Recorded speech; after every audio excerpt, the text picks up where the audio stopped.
আজ রাতের ডিনারটা আজ ঘরে নয়, আজকে আমরা সকলে মিলে চললাম হাংরি পয়েন্ট। স্যাটারডে নাইট বলে কথা, তার উপর বাচ্চাদের মনসুন ব্রেকও চলছে, তাই আমরা 4 জন মিলে চললাম আজ হাংরি পয়েন্টে বাচ্চাদের আবদারে পিৎজা খেতে।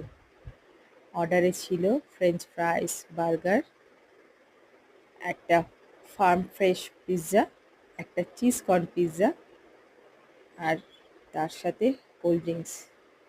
বেশ মজা করেই ওরা পিৎজাটা এনজয় করলো, আর রাতের ডিনারটাও খুব সুন্দর জমে গেল। এইভাবেই কাটলো আজকে স্যাটারডে নাইট। কাল সানডে, সকলে খুব মজা করবে, খুব ভালোভাবে থাকবে। আর আমার ভিডিওটা যদি ভালো লেগে থাকে অবশ্যই একটা লাইক, একটা কমেন্ট করে যাবে। এই যে